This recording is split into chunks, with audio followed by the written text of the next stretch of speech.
You're going back and forth a little bit, a little tense, a little nervousness, huh? From the fight night days. You're feeling the twinkle again, aren't you? Back in the spotlight. So happy that training over. The training is the hard part. Fighting is the easy part. But you got to train in order to fight. Are we going to see the same Mike Tyson come out with the same viciousness in the first 30 seconds of a fight? I believe so. Yeah. No signs of father time. We'll see. I don't see too much interruption. You've done an exhibition before with headgear, but this one's going to be different. Are you at all worried about taking? I think I bought some. Corey Sanders. Tell us without a headgear. Mm-hmm. You used to spar without headgear. Yeah. Are you worried about taking punches as a 54-year-old? No. I was explaining that my first day of boxing was really disastrous, and this young guy would beat the shit out of me. But I've never said, hey, what the hell am I doing here? I understood this is where I belong. Everyone likes those sparring sessions and those stories. How many people you sent home injured? Broke a couple ribs? Some a few. I'm just very grateful that it turned out successful.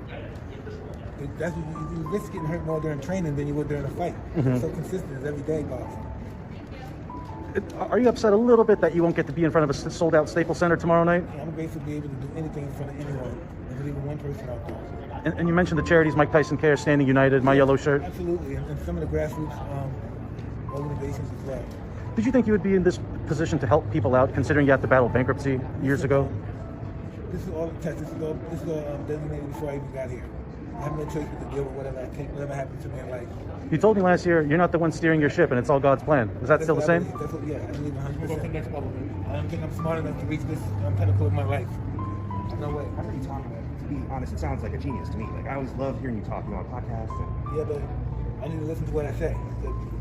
My thinking will not lead me here. My thinking lead me in insane asylum, prison, and God willing, I'm almost going to the grave. It's just by the mercy of God that I'm here right now talking to you guys. Yeah. Well, we're blessed too in the same. We're just blessed to be here. So I think that those words carry over.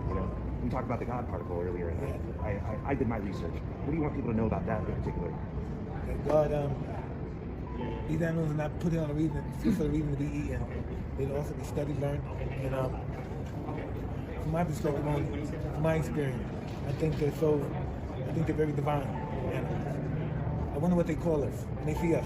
It's not like me, a bird, fly by a squirrel, a roach, a bug. What is their name for us? Right. I wonder. I always wonder, what do they call us? So they have conversations, but they might not be through language. I have no idea, but I know, just like me and my daughter were discussing, we were watching these ants, it's almost microscopic. And I said, just like we're watching them, there's somebody watching us. Yeah, interesting. I believe. Yeah, we're all connected in that way. Oh, 100%. Mike. White, red, yellow, all of that. Just think, 20,000 years from now, the answers could be Asian, black, you don't know the hell we are. Yeah. Well, I think a lot of people have had a difficult year, and tomorrow is going to bring them a lot of joy because we all grew up, admiring you and watching you. Right? We knew this man as we were little kids, and I think it's an important and fun, experience for us. I'm very grateful he's participating in it. Maybe he might get the bad deal of it. I'm happy that we can do this. Yeah. We can tell it's not about age, it's about energy.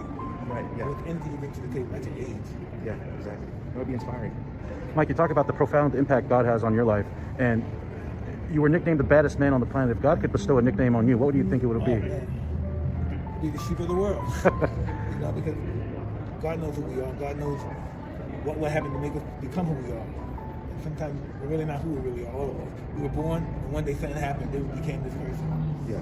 I don't know, molestation, we lost someone that we lost, I love, a dog, something happened. And we changed, everything changed. Yeah. How do your children feel about you fighting?